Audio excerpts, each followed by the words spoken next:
Tänases veebinaris tuleb juttu sellest, kuidas olla keskkonnasõbralikum ning oleme sellest rääkima kutsunud Zuzu Ismailova. Zuzu on rohelise maailmavaate ja jätkusuutliku arenguga pühendunud esineja. Ta on keskkonnaaktivist, kelle põhiteemadeks on rohepööre, keskkonnakaitse ja elurikkuse hoidmine. Kui teil tekib veebinari ajal küsimusi, siis võite need sisestada Zoomi vestlusesse või oodata kuni veebinari lõpuni. Aga nüüd annan sõna edasi Zuzule.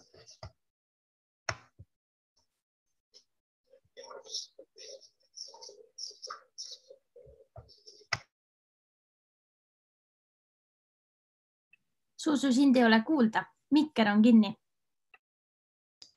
Nii, nüüd on vist kuulda. Ma tahan kõigepealt tänada teid selle võimaluse eest, teile oma mõtteid tutvustada. Ja kuigi siin juba aasta otsa on neid veebikoosolekuid kõvasti peetud, siis tunnistan, et see on minu esimene veebiseminar, kus ma ise üles astun. Nii et ootan juba põnevusega. Ma siis olen varsti juba 36 aastaseks saan suvel. Aeg lendab kiirelt ja tänaseks päevaks ma olen siis keskkonnateemadega niimoodi aktivistina tegelenud siis juba alates 2015 ja tõi mind selle juurde minu abikaasa. Siis ta veel ei olnud mu abikaasa. Aga tema otsustas liituda Roheliste Erakonnaga. Ma muidugi ei võtnud seda tõsiselt alguses, et isegi natuke naersin seda välja, et oi, mis poliitika. Nii, midagi on nüüd siin näha. Ma sain selle hea, siin ei saanud seda lahti, oli see, et see oli MacBooki fail, aga mul on MacBook ja ma sain selle nüüd lahti. Okei, väga hea. Aga mul ta näitab nagu seda nagu poolikult, et ei ole terve ekraani peale see. No vot nii, väga hea. Ja et minu abikaasa siis alustas Rohelistes ja mina vaatasin alguses kõrvalt lihtsalt ja kui valimised tulid ja ta osales valimistel siis esimest korda, siis ma ikkagi otsustasin appi minna, et vaatasin, et kuidagi ei lähe neil see asi üldse, ja tegin talle siis nagu isiklikku kampaaniat sotsiaalmeedias, et see oli mu esimene selline kokkupuude üldse ja pärast seda need valimised läksid muidugi üsna kehvasti või väga kehvasti ja pärast seda ma otsustasin ikkagi ise ka erakonnaga liituda, kuna need teemad tundusid mulle olulised juba siis ja selline esimene suurem kampaania, mille ma juba Rohelistes läbi viisin, oli siis Lendorava päästekampaania ja me tegime petitsiooni siis nagu Rohelistel ikka kombeks on ja kogusime allkirju ja see oli esimene rahvaalgatuse portaali petitsioon. Ja tänaseks on ikkagi, me saame öelda, et see petitsioon oli ikkagi sedavõrd edukas, et tal oli ka reaalne mõju Lendorava siis eluolu parandamisele ja tänaseks on juba siis neid Lendorava asupaiku rohkem ja on neid maid siis, kus ta saab elada, on ka kaitse alla võetud. Ja nüüd olen ma juba nüüd veel tagasi minema, et nüüd olen 3 lapse ema ja siin pildil on siis näha selline tavapärane olukord meie kodus, et kus lapsed omavahel seal niimoodi möllavad ja meie elu on ikkagi väga kirju ja siin see alumine pilt on siis siin paar aastat tagasi toimunud karusloomafarmide vastaselt meeleavalduselt, kus ma siis hoian käes plakatit, et kui Anu Saagim suutis loobuda karusnaast, siis suudab ka Eesti. Ja tänased arengud siis näitavad, et tõepoolest ka Eesti on selleks võimeline, et minu info järgi on üks karusloomafarm veel Eestis olemas, aga ta sisuliselt ei tööta ja ja ikkagi see tööstus on hääbumas. Aga siin muidugi ma ei saa seda krediiti endale võtta, sest et loomus on juba aastaid ja aastaid tegelenud selle küsimusega ja Eestis on tegelikult väga palju neid inimesi, kes hoolivad loomadest ja tahavad, et maailm saaks paremaks paigaks ja suur aitäh neile. Et nüüd võib järgmise slaidi panna. Et eelmisel aastal siis tuli välja Living Planeti aruanne, mis siis näitas, et inimkond on kiirelt hävitamas kogu elusloodust meie ümber. Ja see on juhtunud tegelikult väga kiiresti, see kukkumine, et see indeks siis põhineb maailma selgroogside liikide populatsioonide arvukuse keskmistel suundumustel. Ja see uusim versioon arvestab enam kui 4000 liigi kahepaiksete lindude, kalade, imetajate ja roomajate suundumustest enam kui 20 000 populatsioonis. Et see on üsna, ta on selline globaalne ikkagi. Ja liikide populatsiooni trendid on olulised, kuna need on ökosüsteemi üldise tervise mõõdupuuks ja bioloogilise mitmekesisuse mõõtmine on keeruline ja ei ole sellist ühte meedet, mis kajastaks kõiki muutusi. Et see ongi selline info kogum ja seda see on hästi keeruline informatsioon. Aga samas annab seesama indeks meile nagu nii keskkonnaaktivistidele kui tegelikult ka poliitikutele sellised, see on nagu meile tööriistaks, et me saame kasutada seda selles ühiskondliku diskussiooni loomises, et üldse, et me saame rääkida arvudest, saame tõendada seda informatsiooni ja saame kasutame seda nagu mõõdikutena. Et kui nüüd järgmise slaidile minna, siis siin on siis näha, et kuidas siis aastast 1970 on populatsioonide arvukus tänaseni vähenenud. Ja see ongi siis korrelatsioonis ka sellega, kuidas on tööstus ja kuidas inimkond on nii-öelda arenenud kiirelt, et me hävitame loomade elupaiku ja loomade tingimused muutuvad aina kehvemateks. Ja kui nüüd lähme järgmise slaidi peale, siis mis te arvate, mis see teine kriip seal on, mis läheb ülesse poole?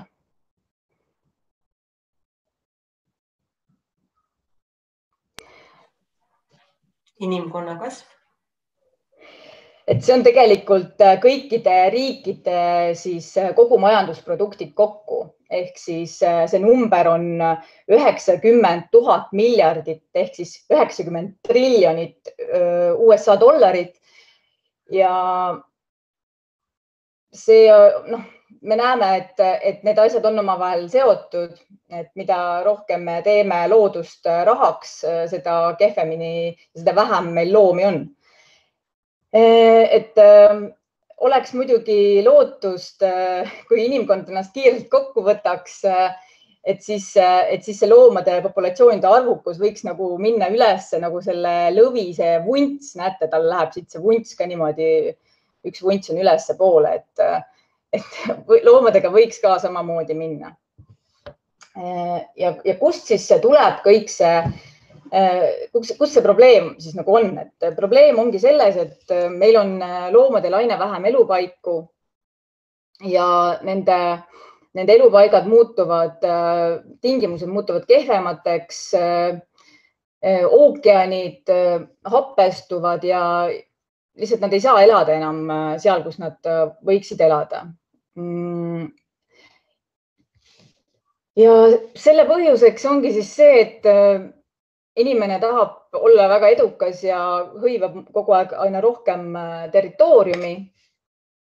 Ja kui me nüüd liigume järgmisele slaidile, siis me saame vaadata, et kust see kliima siis muutus ja soojenemine tuleb. Et siin on siis need erinevad sektorid, kust need kasvuhoonegaasid tulevad, mis meie kliimat soojendavad. Nagu me näeme siin, see suurim, see pirukatükk on ikkagi energia.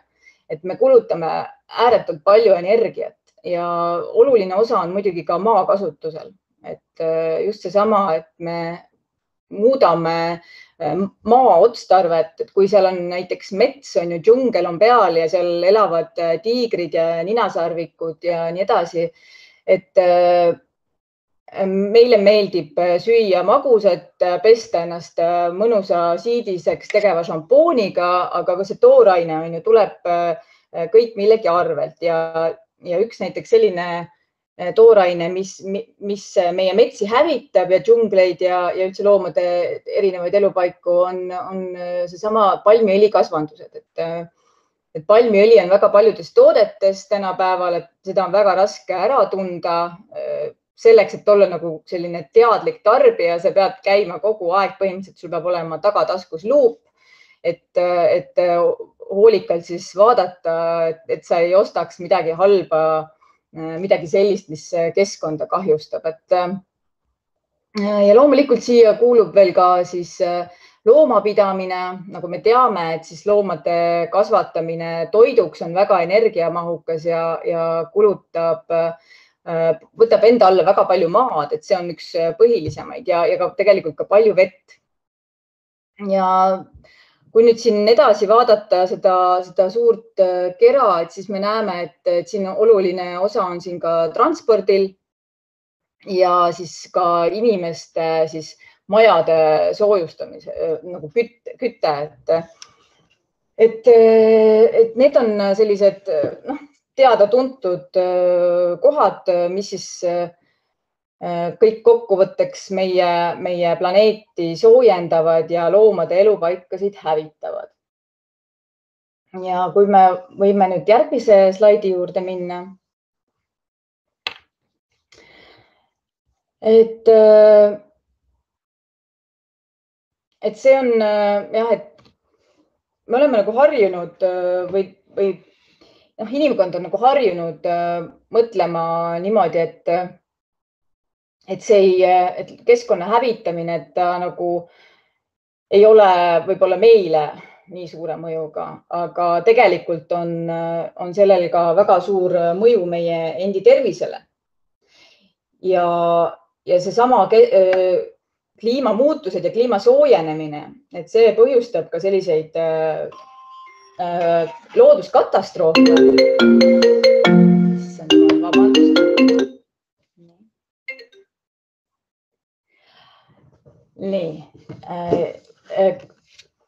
Looduskatastroofe, mis siis mõjutavad ka inimeste käekäiku. Ja nüüd, kui me võiksime võtta järgmise slaidi.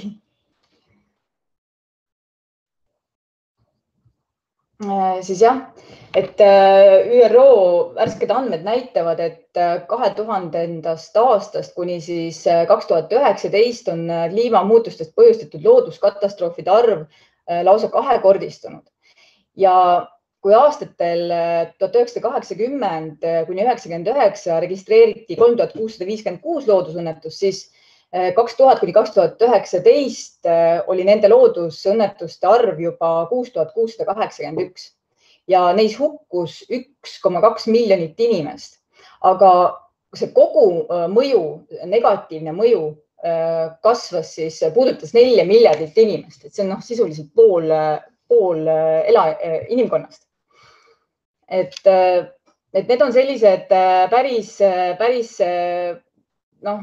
muret tekitavad numbrid.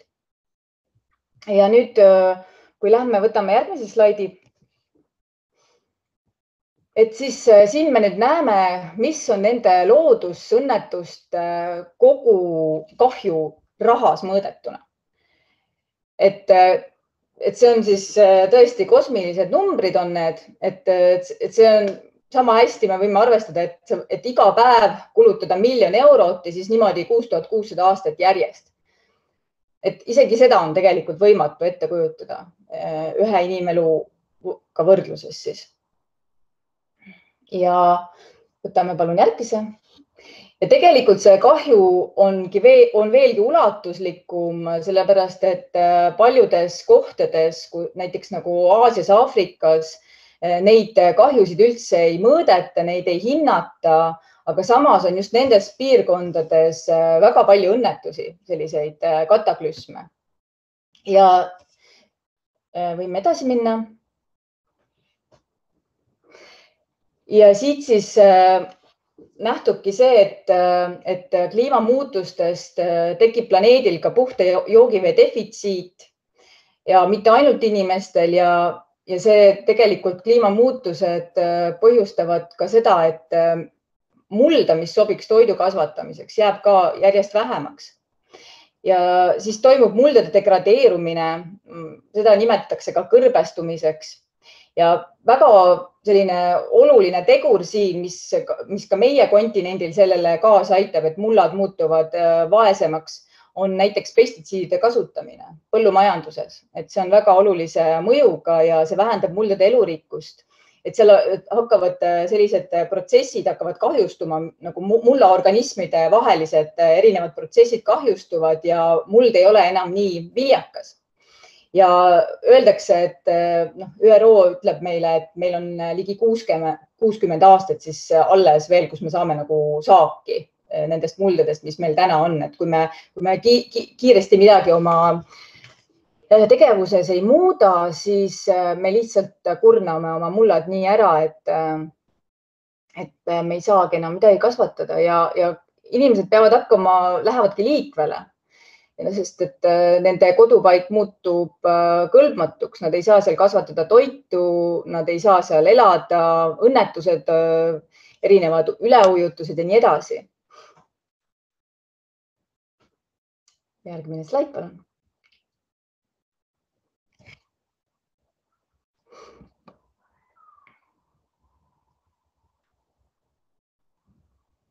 Peaks mingi käemärgi välja mõtlema, et nii.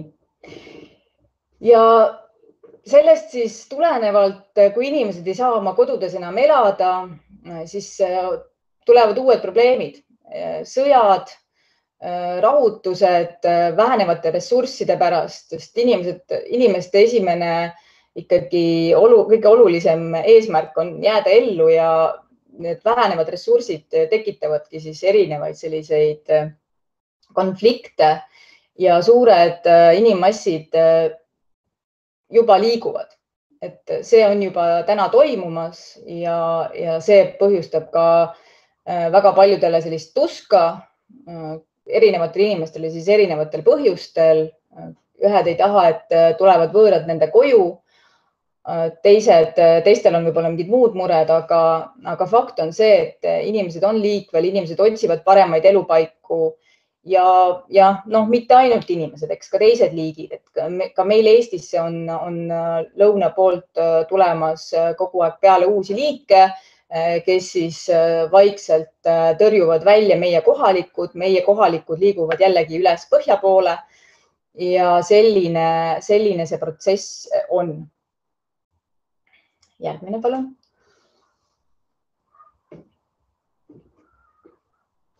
Et vana tõde, et terve planeet tähendab terveid inimesi ja praktiliselt kõik, mis on meie tervisega seotud või mis nagu on meie tervise garantii, et alates värskest õhust, puhtast veest ja toidust kuni siis erinevate ravimite ja materjalideni välja on loodusel meie ellujäämise ja heaolu tagamisel nagu ülioluline roll. Et kui selliseid inimesi, kes austaksid loodust, oleks rohkem kui praegu, siis saaksime vältida väga paljude haiguste teket. Ja siit liigumegi järgmise slaidi juurde. Et tõenäoliselt juba paljud teavad seda ka, et suur osa nakkushaigustest, mis inimesi kimbutavad, on tegelikult pärit loomadelt. Ja viimastel aastakümnetel on esinenud siis selliseid zoonootilisi haigusi üha enam ja nende hulka kuuluvad ka Ebola, SARS ja siis nüüd käivas olevas pandeemias meid laastav COVID-19. Ja põhjustab siis seda haigestumist see, et need samad looduslikud elupaigad hävinevad ja kokkupuude metsikute loomadega muutub vahetuks. Et siis kas või need samad turud on ju, kus neid metsikuid loomi müüakse ükskõik siis kas toiduks või mis iganes, et me inimkonnana oleme lihtsalt nii räigelt trügimas sinna sellesse metsiku looduse sisse, et see lihtsalt lööb meile tagasi. Ja see looduslik keskkond, mida inimkond nii vapralt hävitamas, on tegelikult meie kaitsebarjäär. Nii, palun järgmine slaid.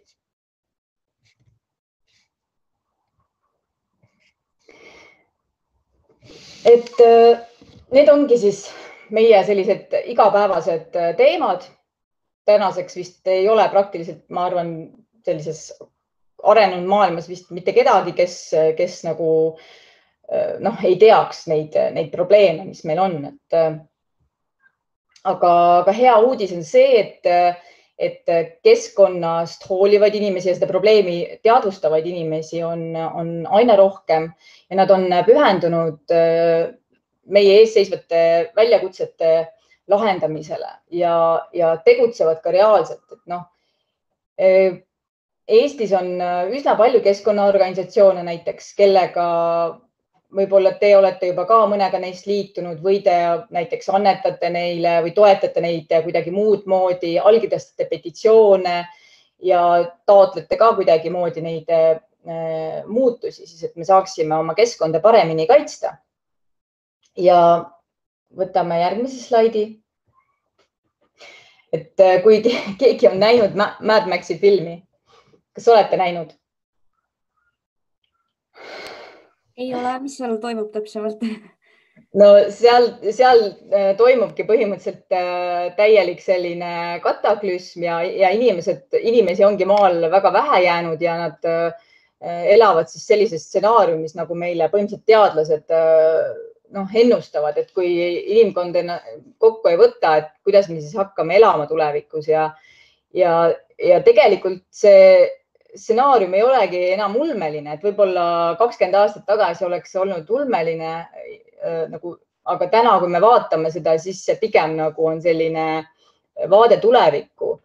Aga täna oleme veel selles olukorras, kus see on välditav. Aga muidu see on ka hea film, nii et võite vaadata.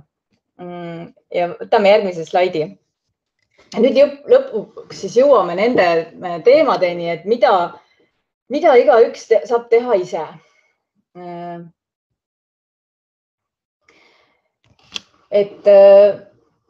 Ma arvan, et päris paljud on juba vaadanud üle näiteks oma menüüsid, et kontrollinud seda, et mis kaupu nad ostavad näiteks tarbijatena ja enamus vist juba käivad ka poes oma kotiga, et kuigi võib-olla vahel ununeb äkki kott maha, siis leidlikumad inimesed mõtlevad midagi välja, näiteks nagu mina, et ma tihtipeale, mul on niimoodi, et kui ma näiteks lähen poodi ja ma unustan selle koti maha, siis ma olen nii onnakas ja et ma ikka ütlen, mina ei osta seda kilekotti ja siis see müüja vaatab, et mida ma siis nüüd teen ja siis ma hakkan toppima neid asju oma taskutesse ja siis juba seal järjekorras ka kõik vaatavad piinlikkusega, et mis toimub. Ja siis ma ikkagi lähen sealt välja ja kõik asjad kukuvad, aga et ei, aga vähemalt ma nagu ei ostnud seda kilekotti, et see kilekoti teema on vist üsna nagu paljudele juba nagu ka normaalsuseks saanud, et sa lähedki riidest kotiga või sa kasutad ühte kotti nagu mitu korda järjest ja samamoodi kaltsukates käimisega, et see on vist ka täiesti okei tegevus Eestis juba. Ma tean, et nagu noored taaskasutavad palju ja tegelikult juba ka vanemad inimesed. Ja siis, kui mina umbes 12 aastat tagasi, ma mäletan seda hetke ka veel, et kui mina läksin kaltsukasse ja mulle ema ütles näiteks, et oi, mis sa käid seal kaltsukas, et miks sa ostad neid mingeid vanu riideid või siis ma leidsin oma kapist oma vanaisa ägeda triiksärgi ja siis panin selle selga ja siis ka sugulased mõtlesin, Suusu, miks sa kannad mingeid räbaraid? Kas see nagu ei ole raha osta omale uusi asju? Ja siis oli vaja kogu aeg nagu rääkida, et mulle meeldivad vanaisa riided või mida iganes, et täna on see juba nagu täiesti okei, et sa lähed mingisse sekkarisse ja isegi on nagu sellised butiiksekkarid on ju, kus me saame nagu mingeid ägedaid vintage asju ja see juba täiesti omaette kultuur on selle ümber tekkinud, et see on väga okei ja see on väga tänuväärne, kui me üldse saame nagu vähem tarbida ja vähem osta asju. Ja kui osta, siis vähemalt mitte uusi asju. Nii, kas me läheme edasi?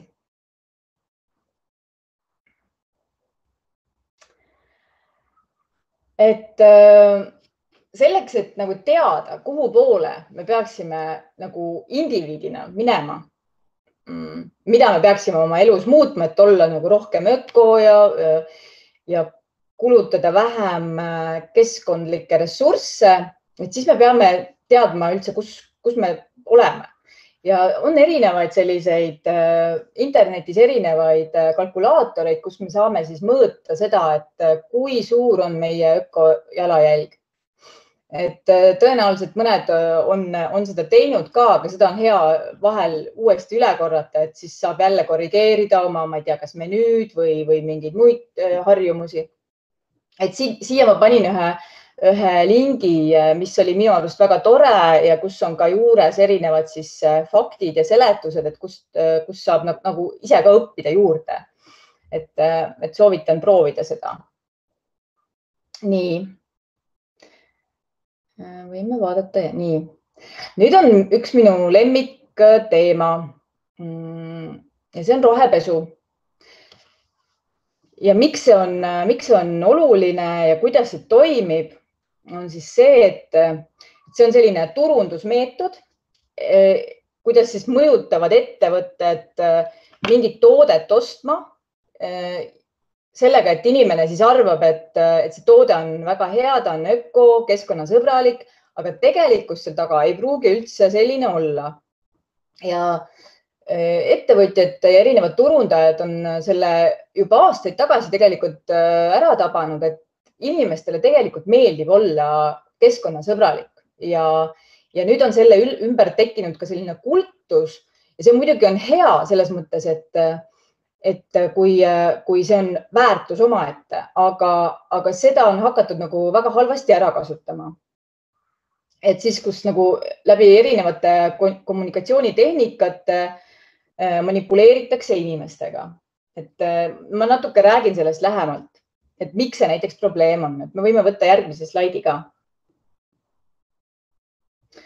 Et siin on nüüd Eesti Rohelise Liikumise lehelt pärit selline väikene juhend, et siis selle kohta, kuidas rohepesu toimib ja miks ta nagu halb on. Et halb on ta sellepärast, et see võimsalt nagu petab ikkagi inimesi, et me arvame, et me teeme head keskkonnale, aga reaalsuses on see, et me nagu premeerime rahaga ettevõtjaid, kes tegelikult ei ole vastutustundlikud ja tekib nagu vastupidine efekt sellele, mida me tegelikult sooviksime. Et kuidas näiteks seda rohepesu ära tunda? On, et kui ettevõtte ökoloogilist hoiakut hinnates on oluline selle pikaajalise strateegia ja perspektiivi läbinähtavus. Et siis kui näiteks, kui riidepood reklaamib intensiivselt orgaanilisi puuviljaseid särke, samal ajal tunnistab, et see toode moodustab ainult 1% nende nagu kogukäibest. Kui nende pikaajalisem eesmärk on seda osakaalu aastate jooksul 10-kordistada, siis võib firmat tõenäoliselt uskuda. Aga samal ajal tuleks hoida ikkagi kriitilist meelt, et kõikide nende turundustegevustega loodud väidete ja siltide osas nagu mitte liialt õnge minna. Ja erinevad siis kauplejad ka, nad mõtlevad välja enda süsteeme, et kuidas nagu seda toodet rohe pesta, et näiteks võib-olla pannakse silt sinna, et silt on kas taaskasutatud paberist või, aga mõnikord see silt võibki olla ainuke ökoasi selle toote puhul. Et mul siin näiteks järgmisel pildil kui te lubate.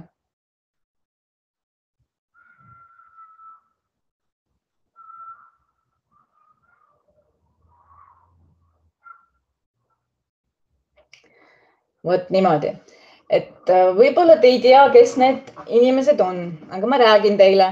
Nimelt, kui te loete nende särkide pealt, siis te saate aru, et nemad peaksid olema kliimakangelased. Ja võib-olla tõesti, sest vaatame, mis on nendel käes. Nendel on käes labidad. Ühel mehel on käes ämber ja tundub, et need on istikud. Jah, need on istikud, need on noorte kuuskede istikud, mida need mehed hakkavad kohe seal lagendikul istutama.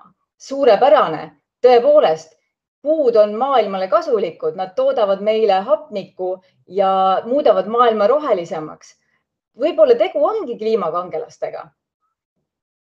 Aga kui me nüüd vaatame, mis on kõige selle ilusa taga, siis me saame aru, et tegelikult pildil olevad inimesed on need otsustajad, kes lasevad meie metsi lageraiuda. Ja sellistes suurtes kogustes, mida nad mitte kunagi ei suuda ise tagasi istutada. Et see on ehe näide rohepesust, kuidas siis keskkonnaminister laseb särgid printida, teeb suure show, kuidas käiakse puid istutamas, kui samal ajal RMK tõmbab sadade hektarite, võib-olla seal samas kõrvalgi, siis sadade hektarite kaupa metsa lihtsalt lagedaks ja loomad jäävad jällegi koduta, peavad kuhugi mujale minema. Väga paljud tegelikult loomad surevad, eriti just linnud, kuna Eestis kehtivad seadused tegelikult ei võimalda või tähendab võimaldavad ikkagi ka lageraiet teha ka pesitsuse ajal, kuigi justkui riigimetsas on see keelatud kevadeti, aga erametsades on see siiski veel lubatud ja see on konkreetselt tapvad algud ikkagi, sest et minnakse suurte nende masinatega ja mitte keegi seal ei hakka vaatama seal seda, kas seal on pesa või mitte. Et see on selline ehe näide siis rohepesust ja siia alla ma panin lingi ühest videost, mis seletab hästi ka ära, mis see rohepesu on. Et ma praegu vist ei hakka seda siin teile mängima, sest see on umbes 5 minutit, et ma ei tea, ta on päris pikk, et võib-olla kes tahab, saab ise vaadata, et see on sellest sarjast Ma armastan sind, mis näidati ETV-s ja mille autoriks on siis Rasmus Merivoo ja kõik need, siis see konkreetne osa siis räägib ka sellest rohepesust väga hästi. Et rohepesu on väga suure mõjuga. Nii, ja kui nüüd me siin nägime selliseid kangelasi, siis järgmisel leheküljel või slaidil, vabandust, on naised. Mis te arvate, miks siin on naised? Aga sellepärast on siin naised, et naised on väga keskkonnateadlikud ja erinevad uuringud siis näitavad, et naised on palju keskkonnateadlikumad kui mehed. Ja nad on tõelised kangelased või tähendab meie. Ja võime liikuda järgmise slaidi juurde. Ja siin on siis sellised kuulsad naised, kes kaitsevad keskkonda. Siin on keskkonnaaktivistid, teadlased, poliitikud ja nad kõik on naised. Ja on uuritud ka seda, et miks naised on keskkonnateadlikumad ja erinevad siis uuringud näitavad ka seda, et väga palju on seotud sellega, et naised on empaatilisemad ja nad suudavad seda, miks ma räägin nad, vabandust, et me suudame olla empaatilisemad ja me hoolime rohkem. Aga paradoksaalsel kombel on tegelikult naised ka need, kes näiteks kliimamuutustest on rohkem mõjutatud. Võib-olla ka see on üks põhjus, miks naised on saavad nagu sellest teemast rohkem aru või nagu hoolivad rohkem, on ka see, et tihtipeale teevad naised ära selle sellise töö, mida mehed ei tee, et suurema osa tasustamata tööst maailmas teevadki ära naised, näiteks hoolitsevad oma lähedaste eest, kasvatavad lapsi, on ju, et kõik see on selline hoolimise töö. Ja võime minna järgmise slaidi juurde.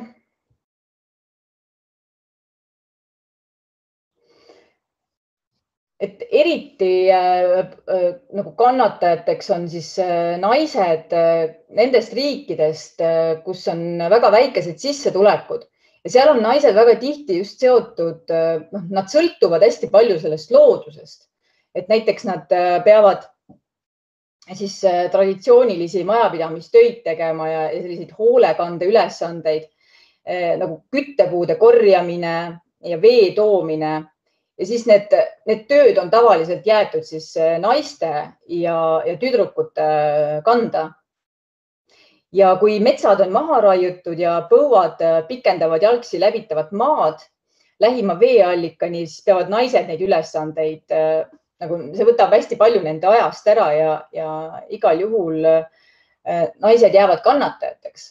Et tavaliselt siis mehed lahkuvad ära sellest maakohast linna nii-öelda raha teenima ja siis naised jäävad peredega sinna seda rasket tööd tegema ja me oleme vist kõik näinud erinevaid dokumentaalfilme siis nendest olukordadest, milles inimesed nendes riikides elavad.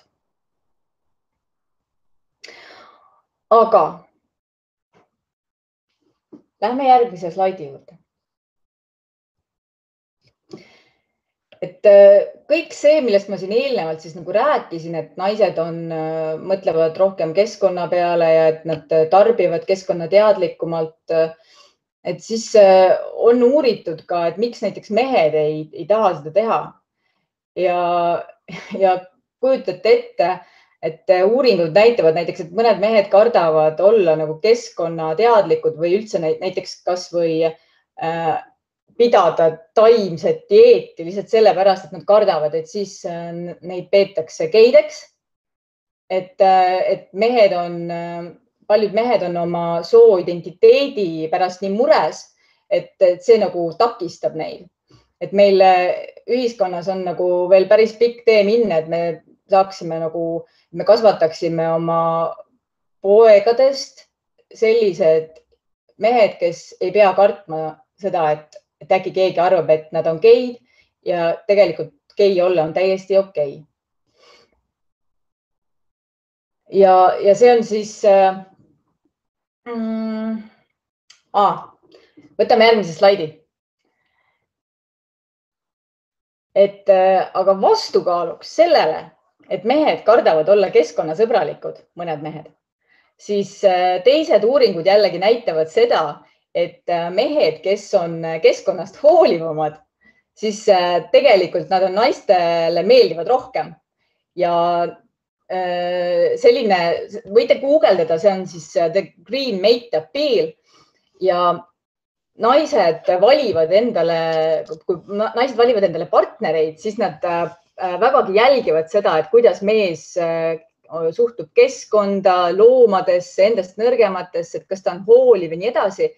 Et tegelikult sellised mehed on naiste hulgas populaarsemad ja see on ka andnud tõuke erinevatele siis tootjatele, kes mingeid tooteid siis toodavad, et kuidas turundada mingeid tegevusi või keskkonnateemasid ka meestele, et kuna see trend on tegelikult ka meeste hulgas nagu tõusmas, et keskkond on oluline, aga praegu ikkagi, kui me vaatame, kes nendel meeleavaldustel käivad, kes hoolitsevad loomade eest ja nii edasi, et ikkagi need on ikkagi nagu rohkem ikkagi naised, aga tõenäoliselt see on muutumas.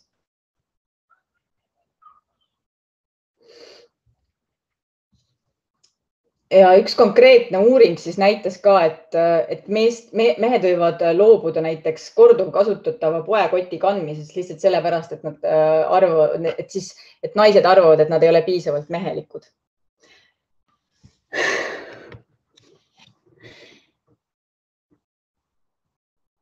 Nii. Aga räägiks nüüd sellest ka, et kuidas end motiveerida, et ma ei tea, kui paljud teist on nagu keskkonnaaktivismiga tegelenud ja võib-olla ei peagi olema üldse keskkonnaaktivist selleks, et tunda kogu selles nagu negatiivsuse, mis meie kliima ja meie keskkonnaga toimub, et tunda nagu ennast lööduna vahel.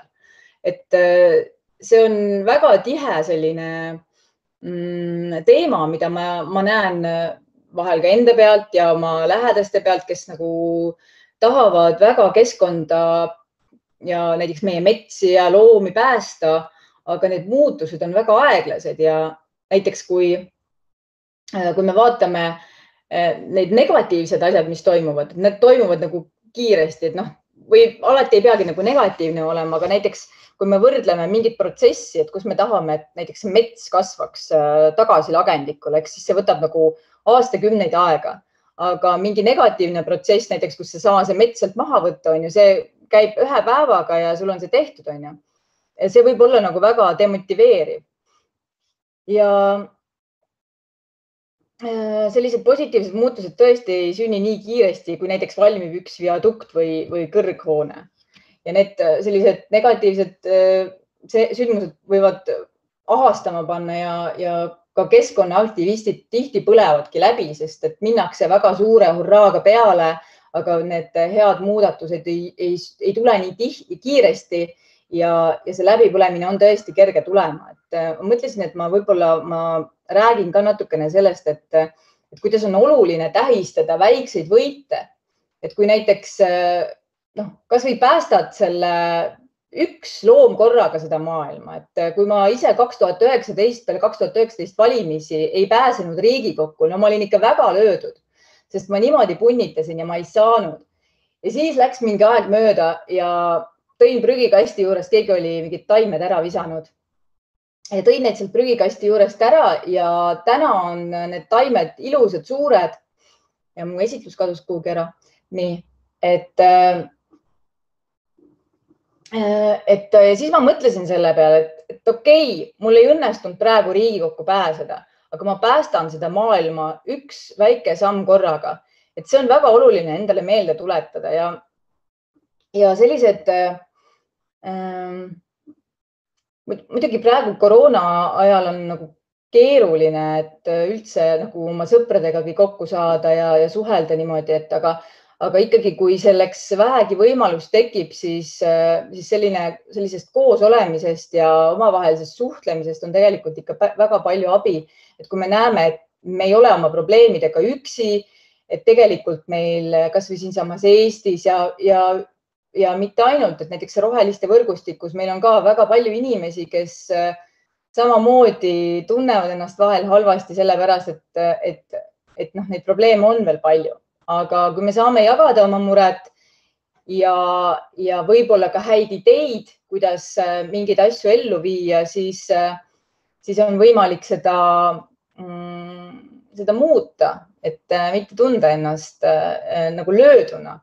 Ja kas või praegu sellest koroona pandeemiast on ka võimalik võib-olla mingeid positiivseid asju enda jaoks leida, et mõned on näiteks öelnud, et nad on saanud nagu puhata, et esimest korda elus nad on nagu saanud puhata või et esimest korda elus nad on päriselt teevad mingeid asju, mis nad on tahtnud teha.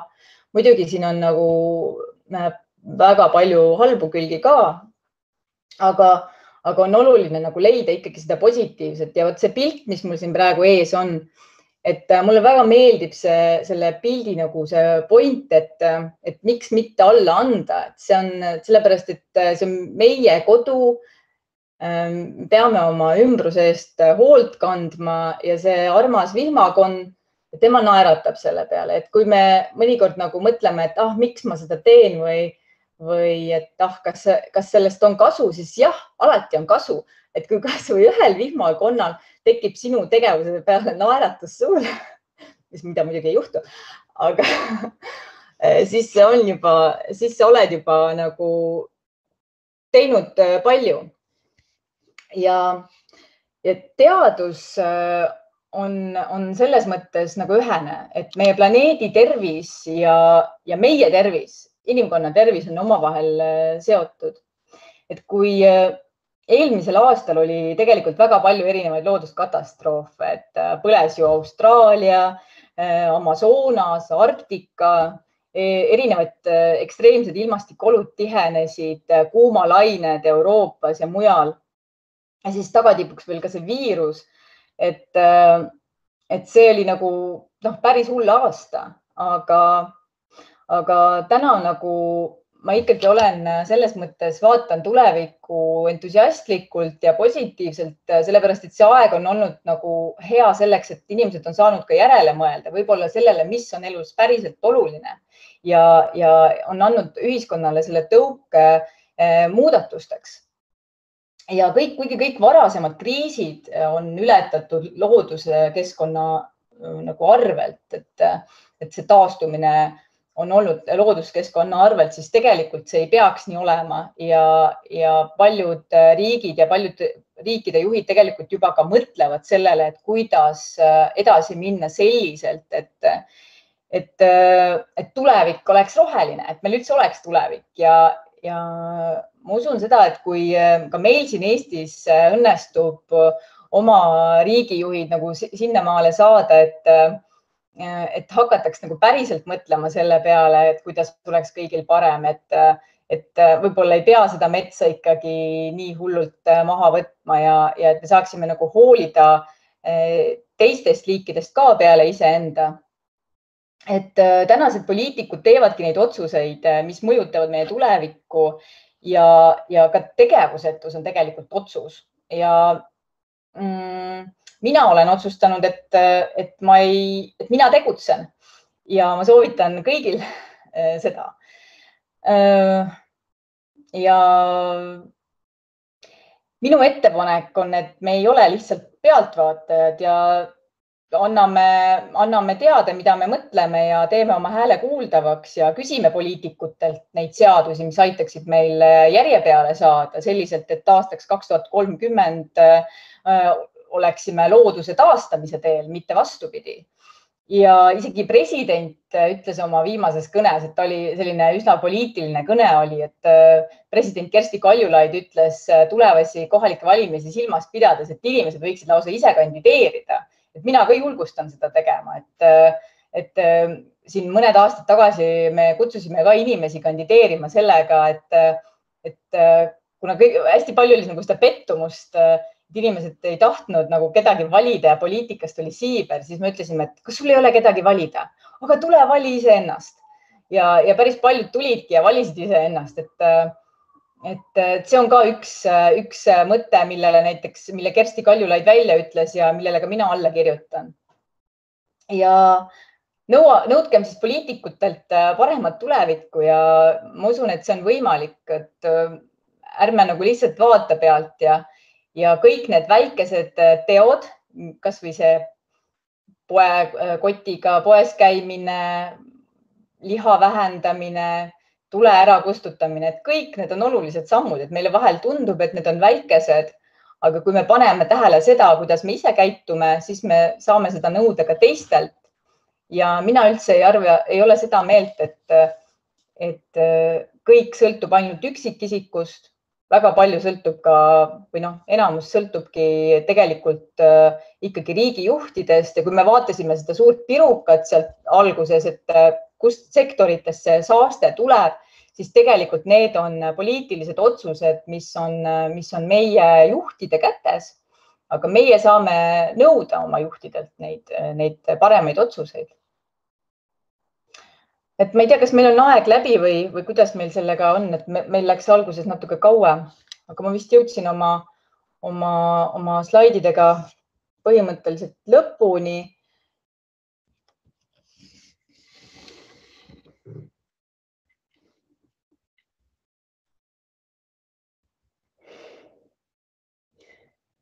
et kui keegi tahab näiteks minu käest küsida ka pärast seda ülekannet mingeid asju, et siis ta saab minuga ühendust võtta, kirjutada mulle näiteks Instagrami.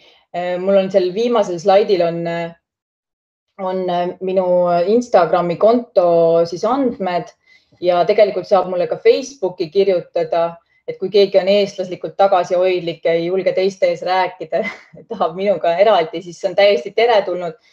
Vastan kindlasti küsimustele, ajan juttu ka niisama ja tänan teid veel kord, et natukene läks alguses üle kändude, aga võib-olla kändude taga on mets lõpuks ja aitäh teile. Aitäh, Susu, selle imelise ja hariva esitluse eest. Aga nüüd ongi kätte jõudnud aeg küsimuste esitamiseks. Kui soovite midagi küsida, siis kirjutage julgelt Zoomi chati või esitage küsimus otse. Mul oleks küll täitsa üks küsimus, et Suusus ennem jagasid seda ühte filmi näidet, et äkki sul on veel soovitusi, milliseid selliseid keskkonnateemalisi filme vaadata või milliseid raamatuid lugeda, et äkki sul on mingi häid näiteid? Et ma ei tea nüüd, kas sinna ürituse infosse pandi need paar linki, et näiteks eile oli vot see osoon on viimasel ajal läinud väga heaks. Et varem ma olin kriitiline osooni suhtes, sellepärast et nad justkui nagu ei näidanud täit tõtt või kuidagi esindasid rohkem nagu tööstuse visiooni või sellist isegi võib-olla nagu sellist natuke nagu turundasid seda kuidagi seda asja, aga siis viimasel ajal on minu arust osoon läinud väga heaks ja saatejuhid on ka väga head ja osooni ma soovitan vaadata. Siis seesama saade, mis oli ka eile eetris, kus eestlased olid siis vihmametsas ja kuidas nad neid puid seal üritasid päästa, et see on ka selline hea saade, aga filmide, no muidugi on selliseid nagu masendavaid filme. Ei, ma praegu vist soovitama ei hakka, aga kui kes ei ole vaadanud seda Ma armastan sind, siis ma kindlasti soovitan, see on väga hea sari. See on niisugune lõbus nagu huumoriga ja tõesti teeb tuju paremaks. Et aga raamatutest üks hetk.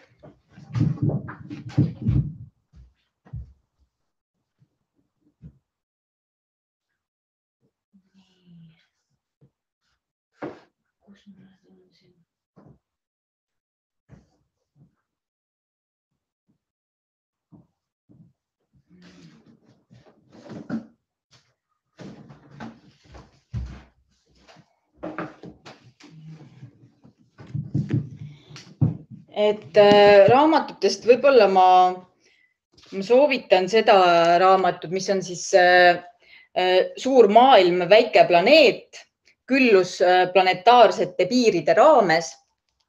Et see on niisugune üsna kerge lugemine, siin on palju pilte ka ja siit saab häid mõtteid ja tegelikult see on ka niisugune raamat, mis nagu kui sa selle läbi loed, siis sa oskad kohe debateerida kellegi rohepesijaga näiteks. Ja siis teine raamat on, kes näiteks majanduse huvilised, siis on selline raamat nagu Donut Economics ja siis selle Kate Raworth on selle autor ja tema siis räägib algab siis raamat sellest, et kuidas ta räägib sellest, kuidas ta läks majandust õppima ja kuidas ta sai aru, et see, mida talle õpetatakse, et see tegelikult ei ole jätkusuutlik ja kuidas nagu praegune majandussüsteem ei ole jätkusuutlik, sest et see tegelikult sõltub ju sellest, kui palju meil on ressursse, aga teadagi ressursid on meil mitte lõpmatud, nad on lõpliku väärtusega ja kuidas siis kasutada ressursse paremini. Aga üks raamat oli tegelikult veel, mis oli selline lõbus lugemine, No võib-olla mitte lõbus, aga ta oli selline nagu romaani moodi, sihuke ulmeromaan, Sarasvati liiv. Sellel on Soome autor, kui ma ei eksi, ja praegu mul ei tule ta nimi meelde, aga Sarasvati liiva järgi võib selle üles leida, et mulle endale see vahelduseks meeldis sellist midagi nagu teistsugust lugeda.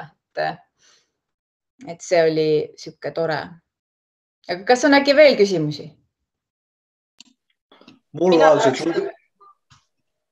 oleks üks huvitav küsimus. See ei ole muidugi seotud sellega. Mul on äkki keegi oskab jagada infot, kuna hiljuti kolisin ise Pärnusse.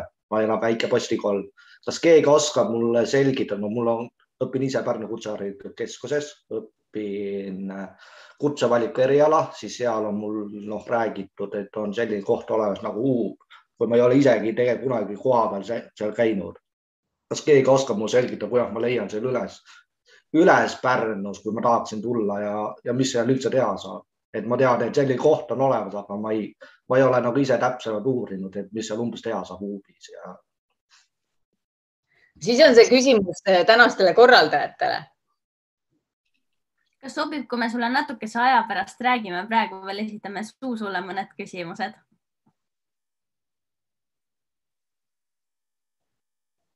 Ja, mulle sobib. Teeme nii. Aga mul on selline küsimus, et kui me saame üksikisikutena mingeid asju ära teha ja valitsuse tasandil mingeid asju ära teha, mida näiteks koolid saaksid ära teha? Et siis loodust hoida. Et koolidel on tegelikult hirmsalt suur roll, ma ütleks. Et teatavasti on ju niimoodi, et me hoiame seda, mida me armastame. Ja kui me saame tundma loodust lähemalt, õpime seda tundma, saame aru, kuidas protsessid toimuvad, siis me hakkame ka hoolima sellest rohkem. Ja koolid, üks asi, mida koolid saaksid teha, ongi see, et loodusõpe oleks ja keskkonnateadmised oleksid nagu paremini integreeritud ka igapäevastesse tegevustesse koolides. Et kuidas me saame läbi looduse prisma seda kõike vaadata, et meie lapsed ei istuks ainult seal pingi peal ja ei õpiks asju ainult pähe, vaid saaksid ka läbi kogemuse õppida. Ja üks selline võimalus on ka näiteks köögiviljaaiad, mis on koolide juures, kus lapsed saavad ise kasvatada omale toitu. See on tegelikult väga populaarne näiteks Taanis. Seal juba lasteaiast saati lapsed ise on näpud mullas, küpsetavad õues leiba, väikesed lasteaialapsed. Ja nad on väga keskkonnateadlikud tänu sellele. Et see on kindlasti üks suund, mida koolid saavad ära teha. Aga loomulikult on hästi palju erinevaid programme, nagu on rohelise kooli programm, kus siis lapsed ja kooli töötajad, õpetajad siis majandavadki oma kooli selliselt, et see kool, kogu see süsteem oleks roheline, et sorteeritakse jäätmeid ja tehakse selliseid jätkusuutlikke valikuid.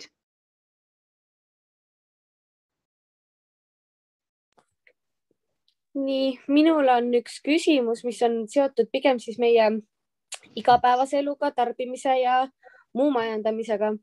Et kuidas sina motiveerid või siis suunad inimesi enda ümber igapäevaselt tegema paremaid valikuid, et on ta siis poes toidu näol või mingisuguse kodukeemia ostmisel, et nad ei kasutaks päris seda keemiat, vaid pigem ikkagi loodussõbralikke vahendeid ja ikkagi sorteeriksid jätkuvalt prügi, mis on praegu väga kuum teema, et eriti kui tuli välja, mis meie jäätmekäitluses toimub. Sest et mul on mitmed head tuttavad pereliikmed ümberringi öeldud, et sellel ei ole ju mõtet.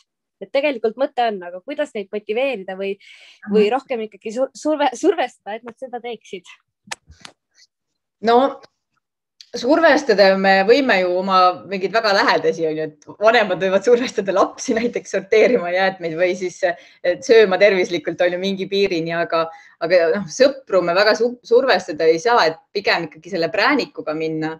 Ja ma arvan, et tervis on üks oluline aspekt, kuidas või mille läbi siis inimesi ikkagi motiveerida, et seesama, kas või seesama toit, või see kodukeemia, mis ei sisalda meie organismidele ohtlikke aineid. Et see on kindlasti üks koht, aga tihtipeale me ju näeme, et tegelikult see ei pruugi olla nagu inimese enda valiku küsimus. Et mõnikord see toode, see keskkonnasõbralikum toode on lihtsalt nii palju kallim, et see inimene ei saa endale seda lubada. Ja see on hoopis teine küsimus.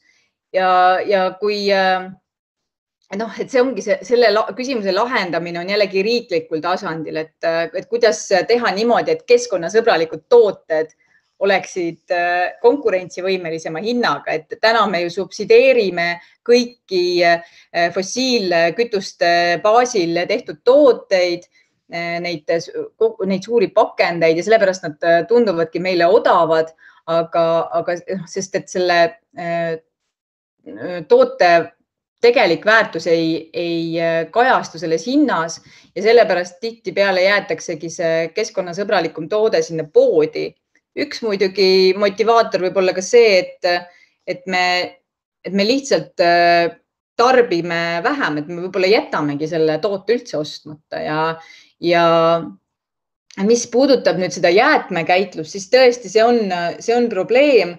Kui see uudis tuli, siis ma olin ikkagi ise ka väga löödud. Ma proovisin korraks mõelda selle peale, et kui palju aastaid, kui palju aega me oleme kulutanud perega selle peale, et me oleme sortinud oma jäätmed ilusti ära, et me oleme viinud need õigesse kohta, et see kõik on ju kulu, et see oli selline reetmise tunne oli. Aga siis minu abikaasa on alati selline positiivne ja alati leiab mingi viisi jälle, kuidas nagu läheneda asjale nagu positiivsest küljest ja siis tema ütles mulle, aga meie sordime edasi, me näitame sellele riigile, me sordime ja me viime need sorditud jäätmed sinna ja nad peavad nendega midagi, nad peavad need õigesse kohta saatma, et me ei viska prügi mitte kunagi kokku ja kõik peaksid seda tegema, et siis et riigijuhid näeksid, et prügi on eraldi sorditud, et me ei saa neid kokku visata.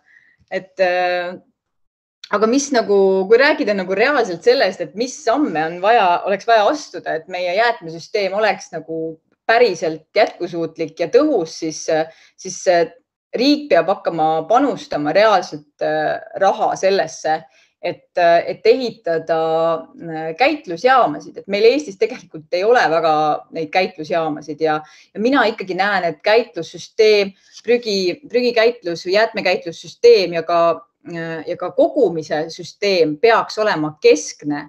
Et see peaks olema ühtlane üle terve riigi. Praegu on ju niimoodi, et iga omavalitsus sisuliselt peab tekitama mingi oma süsteemi.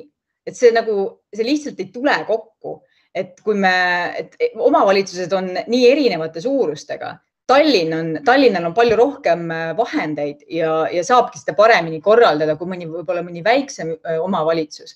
Et see tegelikult on riik selle lükanud nagu omavalitsuste kaela, aga ei ole andnud nagu neid tööriistu, millega omavalitsused saaksid seda probleemi reaalselt lahendada.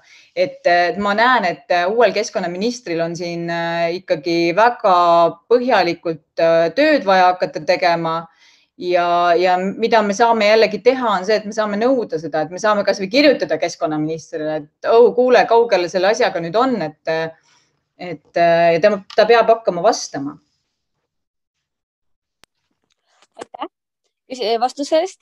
Hästi kiiresti tunnen, et ma ikka pean kommenteerima veel juurde, et tegelikult need igapäevased keskkonnasõbralikumad tooted ei ole oluliselt kallimad muust nii-öelda kodukeemiast ja hügieenitarvetest, mida me kasutame. Et sagedasti võib-olla see hind kajastub pikemas perspektiivis, aga ikkagi kuidagi inimesed ei lähe seda teed. Et ma üritan ka tuttavatele ikka rääkida ja suunata, et proovige neid ja neid ja neid, aga neid nagu ei huvita see. Et see on... Ja see on kurb. Jah, et see sõltub nagu tootest, et mis tootegrupiga on tegu. Mina toodete puhul ikkagi see hind on veel kõrgem, aga tõepoolest, et see läheb kogu aeg läheb paremaks. mis puudutab näiteks toitu, siis täna on võimalik juba värsket või näiteks kas või kui me vaatame putrusid, siis me põhimõtteliselt saame osta ju sama teravilja, mõnikord on isegi mahetoode on isegi odavam kui mingisugune muu samalaadne toode. Et aga kuidas need inimesed, kes nagu ei taha seda näha, et see on nagu see on $1 000 küsimus, et kuidas nagu panna inimesi mõtlema rohkem selle peale, et tihti inimesed hakkavad alles siis mõtlema, kui on liiga hilja, et kui näiteks on mingi haigus neil endal, et nad, mis on näiteks tulnudki ka võib-olla keskkonnareostusest ja erinevate siis asjade nagu koosmõjul, et siis hakatakse mõtlema, et loomulikult parem on mõelda nendele asjade peale varem, aga jah, nagu siin all kirjutatakse, et ära heitu, et ole ikkagi eeskujuks ja kui sa näed, et nagu sinu sõnadest ei ole kasu, siis puhka korraks, suhtle selliste inimestega, kes nagu näevad, kes mõtlevad sinuga samamoodi ja siis sa saad sealt uut energiat. Et mina ise teen küll seda, et enda sarnaste inimestega on väga hea suhelda, et saad selle nagu, siis saad nagu oled jälle seal, et ma teen ikka õiget asja, et seda on väga oluline vahel nagu kuulda oma kaaslastelt. Mina küsiksin ka ühe küsimuse. Et mis on need asjad, mida sina näiteks oma igapäevaelus ise teed, mis kuidagi ongi siis keskkonnasäästlikumad, et mis ei olegi lihtsalt ainult see prügi sorteerimine ja kilekottide mitte tarbimine, vaid jah, et veel mingisugused sellised asjad. No minu elu on üldse niimoodi üles ehitatud, et praegu, et ma põhilise aja tegelengi sellega, et ma räägin sellest, miks see nagu oluline on, et kuidas see mõjutab meid, kuidas see mõjutab meie tervist.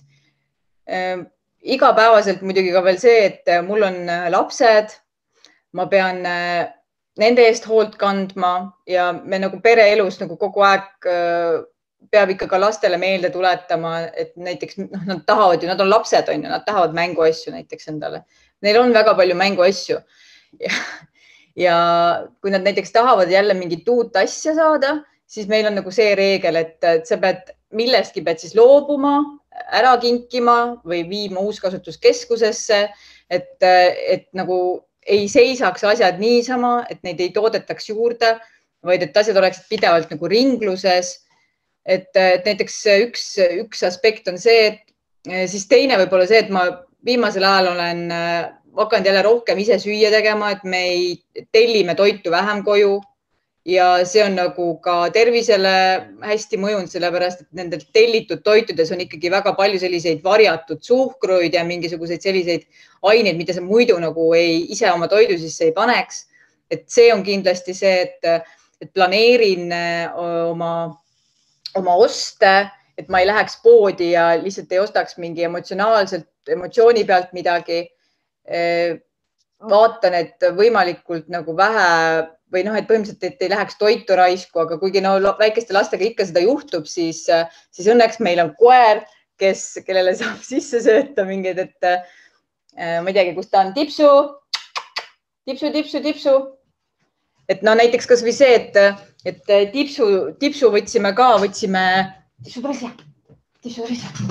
tipsu võtsime endale Loomakaitse Liidu kaudu, et ta oli maha jäetud koer, mitu kodu oli tal seal, aga lapsed tahtsid ka koera omale, et selle asemel, et osta mingi tõukoer kuskilt, me võtsime siis siukse karviku endale, et ega ta ka nagu ainult puhas kingitus ei ole, aga no ikkagi. Et sellised asjad, et nagu elu on nagu tavaline, et kui saab, siis võimalikult palju nagu jalgsi käia ja mitte kasutada autot, kuigi meil peres on väike auto, siis ikkagi võrdlemisi vähe kasutame seda, kui suvel näiteks, kui me maal elame, et siis me peame seal kasutama, et seal ei ole nagu ühistransporti ja niimoodi. Aga no jalgratas ja tõukeratas ja sellised nagu liikumisviisid on ka üks koht, kus saab nagu keskkonda säästa.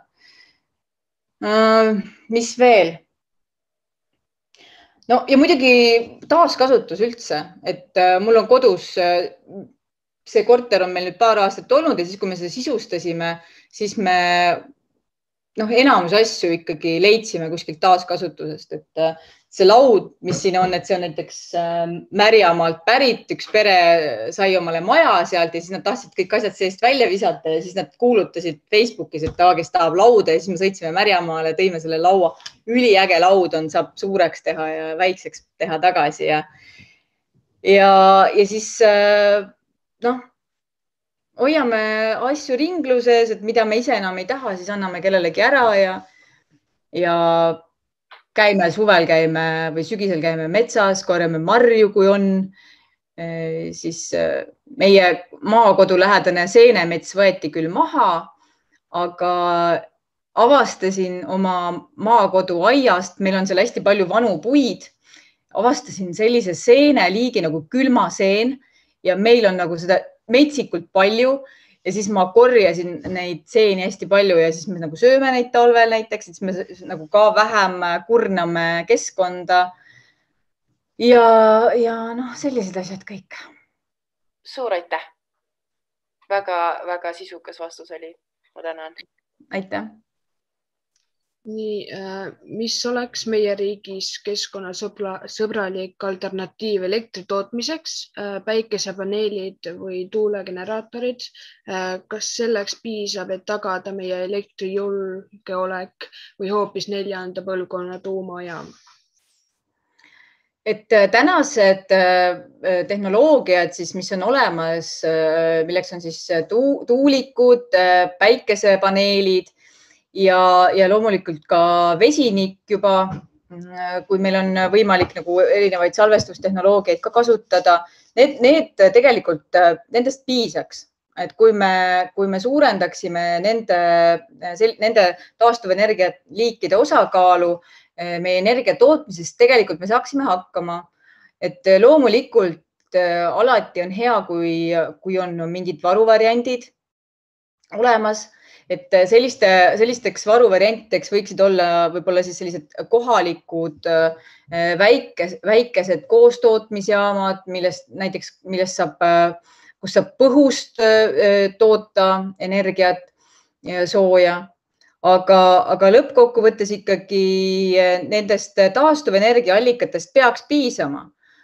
Seda enam, et meil on elektriturg on avatud, me saame osta teistest riikidest energiat, aga loomulikult meil peaks olema kohapealne võimekus ennast ise ära majandada. Mis puudutab nüüd tuumajaama, siis see on väga huvitav küsimus. Kui me räägime 4. põlvkonna tuumajaamast, mis siis tõepoolest taaskasutab neid ohtlikke radioaktiivseid aineid, siis jah, rohelised ei ole üldse selle vastu. Lihtsalt praegu on probleem selles, et ühtegi sellist 4. põlvkonna jaama ei ole veel olemas. Ja üks ettevõte tahab ehitada Eestisse tuumajaama, aga see on ainult 3+ tuumajaam ja sellel ikkagi oleksid need ohtlikud radioaktiivsed jäätmed. Ja siinkohal ongi nagu huvitav see, et praegu me oleme riigina olukorras, kus me tegelikult ei saa isegi ketšupi pudelite ja piimapakkide käitlemisega korralikult hakkama. Et siis praegu natuke vara hakata rääkima sellest, et hakkame nüüd tuumajäätmeid ka tootma. Et sellega läheb natukene aega, aga loomulikult teadustegevus, mis kõik viib meid lähemale puhtama energia ja süsiniku neutraalse majanduseni, need kõik on väga tervitatavad.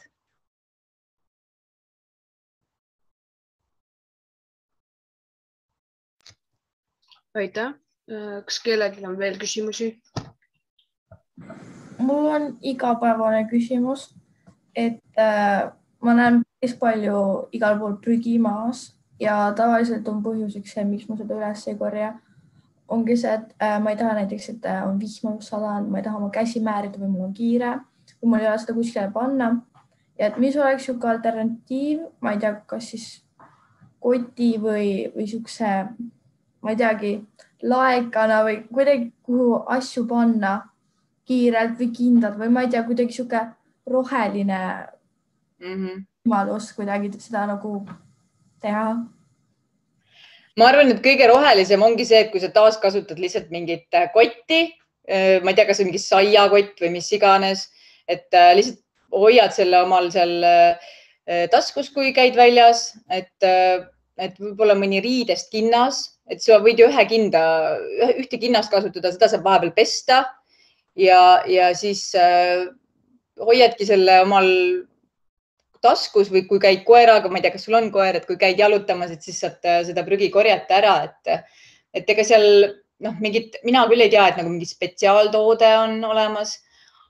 Kunagi ma mäletan 90-ndatel olid siis, kui kojamehed koristasid, siis neil olid sihuke nagu ork terava nagu suusakepi moodi ja siis sinna torgati see praht nagu otsa, aga tänapäeval ma ei ole enam siukseid näinud ja see on, ma arvan, palju ebamugavam kui üks kinnas kotis, nii et ma kahjuks ei oska sulle siin selles mõttes nagu mingit super lahendust pakkuda, aga tõesti, et see prügi on nagu, sa pead ikkagi enda tervise eest hoolt kandma, et sa mingit, ma ei tea, mingit süstalt või ma ei tea, mis asja seal palja käega ei tohi üles võtta, on ju, et praegu on veel see koroona ka, et siis nagu mingit, kui sa seal neid konisid korjad, on ju, siis need on eriti rõvedad, et need peab ikkagi kindaga võtma, et jah, siin kahjuks sulle midagi roosilist soovitada ei oska. Ikka hea vana kilekott ja kinnas. No sellest piisab ka. Aitäh.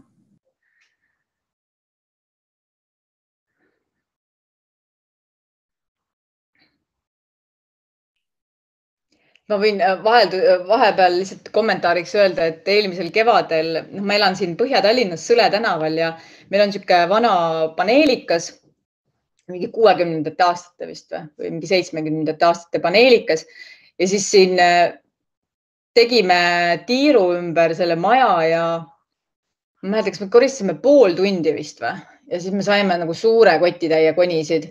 Et ma olin mina ja siis mu abikaasa olime ja nagu üli palju konisid oli Tallinnas või siin Sõle tänava alguses ja praegu, kui ma käin, siis ma vaatan, et jälle on need nagu seal, et jälle peab minema koristama.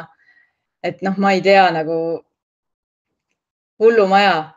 Mu ämm tegi sellist trikki, et ta nägi, kuidas üks tüüp viskas koni maha ja siis ta nagu vaatas seal kõrval, tal oli niimoodi, et ämmal oli kilekott käes on ja siis see kinnas ja ta parasjagu korjas neid konisid seal ja siis ta nagu lihtsalt vaatas sellele koni visanud tüübile lihtsalt suurte silmadega otsa, et nagu mida sa teed.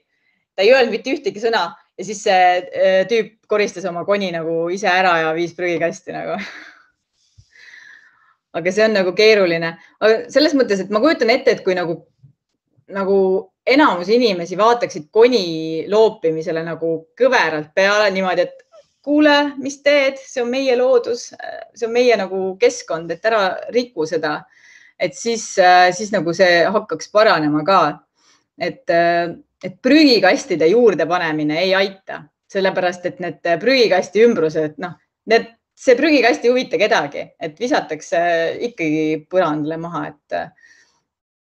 et kahjuks nii on, et aga ma usun, et see kultuur nagu muutub ajaga, et kui Euroopas reisida, siis nii hullu olukorda ikka ei ole näha, et see on meil siin niisugune kohalik eripära. Tundub, et kellelgi ei ole vist rohkem küsimusi. Mul on veel üks Veitel või? Ja, võid. Ja, tere, tahtsin väga tänada, et väga huvitav esitlus oli, et pani mõtlema. Ja siis, et mul tekkis just selle soolise ökovahe kohta nagu küsimus, et kuidas näed sina nagu kõige paremat lahendust, kuidas seda nagu vähendada või nagu teadvustada ka nagu kõigil seda ja nagu suurendada veel nagu meeste seda teadlikkust sellel ja nagu julgust, et nagu keskkonna teadlikumalt käituda ja nii? Et ma arvan, see ongi see tunnustamine, et me tunnustame inimesi, kes hoolivad keskkonnast, et me täname inimesi, kes käituvad meie keskkonna suhtes hästi ja et see saaks nagu normaalsuseks, et need inimesed, kes nagu on nagu meie, et meile ei vaadataks nagu viltu otsa ja see lihtsalt võtabki aega natukene, ma arvan, et minule näiteks ka meeldivad need inimesed rohkem, kes on keskkonna suhtes hoolivamad, sellepärast et need inimesed on ka enda suhtes hoolivamad, nad ongi paremad inimesed, ma arvan, sest nad hoolivad teistest rohkem, aga ma usun, et see on nagu võimalik seda õppida ka, et kui inimene nagu võib-olla mõni ei ole üldse nagu pahapärast ei tee seda, vaid ta lihtsalt ei tea nagu paremini, et kindlasti tasub nagu läheneda sellele küsimusele ja öelda, et aga kuule, hei, kas sa oled mõelnud, et seda võiks võib-olla teha teistmoodi, et kas või nätsu maha sülitamisega, et siis see võib minna linnule kõhtu ja siis tuleb palju halba, et nende samade konidega tegelikult. Mul tuli praegu meelde see, et ma olen kirjutanud ühe artikli konide teemal ja siis mulle hakkasid inimesed kirjutama, et kuulge, et mis asja, et konid on ju täitsa süütu prügi, et need on ju lagunevad ära. Et inimesed isegi ei tea, et need on tegelikult plastist tehtud. Et kunagi headel aegadel võib-olla tõesti tehti mingist biomaterjalist neid, on ju, eks, aga lihtsalt inimesed ei tea, et me peamegi inimesi rohkem harima. Ja suured tänud vastusest, aitäh. Aitäh küsimuse eest. Aitäh, Zuzu, et meiega oma teadmisi jagasid ja aitäh kõigile, kes kuulama tulid.